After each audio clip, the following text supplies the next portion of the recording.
Death toll after a dam in the Rift Valley city of Nakuru burst has surpassed 40. The number is expected to rise as search and rescue efforts continue. Weeks of heavy rains have caused flooding and landslides across the country. CGTN's Tshabalala has more. The aftermath of a tragedy. Following weeks of heavy rains, the Patal Dam burst its banks. Its waters swept away homes,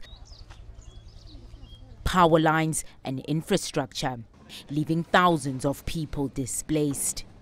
I saw people running. At first, I thought they were chasing a thug.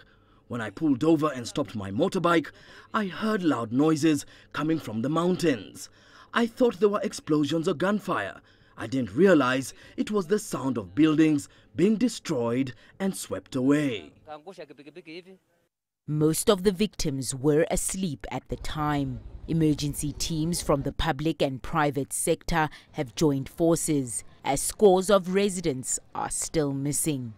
We have a huge team comprising KDF, the Kenya Police, the Red Cross, the National Youth Service, and a number of volunteers who are working to help us establish in total the losses that we have incurred.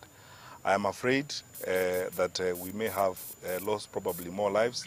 Kenya's meteorological department says the heavy rains are expected to continue until the end of the month. Thuli, Tshabalala, CGTN.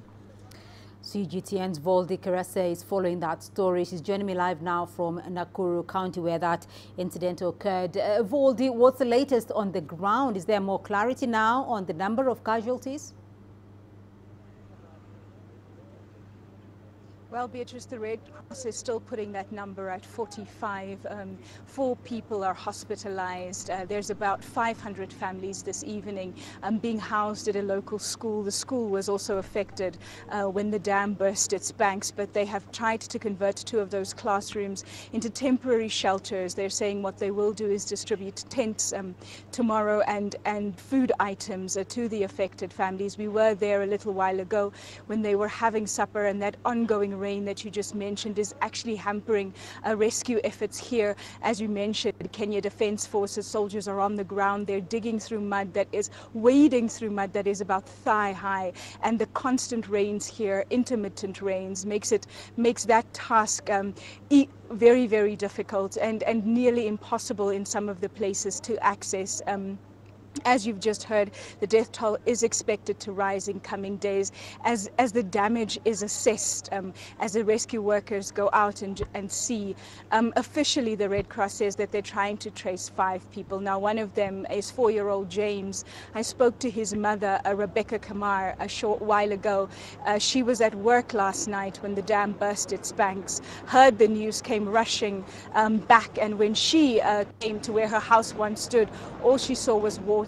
She went to the mortuary this morning and found her mother. They haven't yet found her 4-year-old son, so he is one of the missing. But the Red Cross officials say the missing toll could be much, much higher.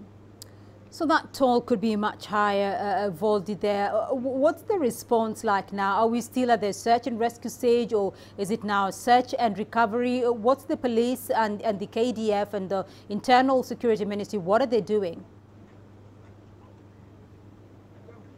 Well, Beatrice, it's definitely a search and recovery. It's 24 hours buried under mud. They're not holding out hope that they'll find any more survivors in what is a devastated area. It runs for more than 10 kilometers.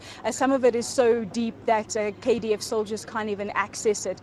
You have volunteers here, as the Interior Secretary just said, that they're just ordinary people coming. I saw 2 boda drivers try and retrieve a body from some rubble, and they were just calling people, community members, to come and help move some of the heavy rocks that had landed on this body.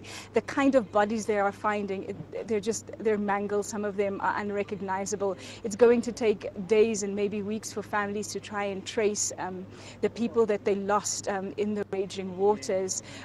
This is an ongoing operation, but certainly the families here will need further support. I mean, they have lost everything. I spoke to a woman who recognized her friend's house 2 kilometers from where she stood, from where it originally stood. She said she knows it's her friend's house because she recognized her dress and the carpets that used to be in her living room. The kind of devastation is very, very difficult to describe, Beatrice. It runs for many, many kilometers. Houses were swept far downstream into this pan. Once where there were maize fields, there is absolutely nothing, just exposed earth now. The devastation here will require ongoing assistance for the more than 2,000 families affected. The 500 families at the 2 villages where the dam actually burst its bank will be supported by the Red Cross in the coming days.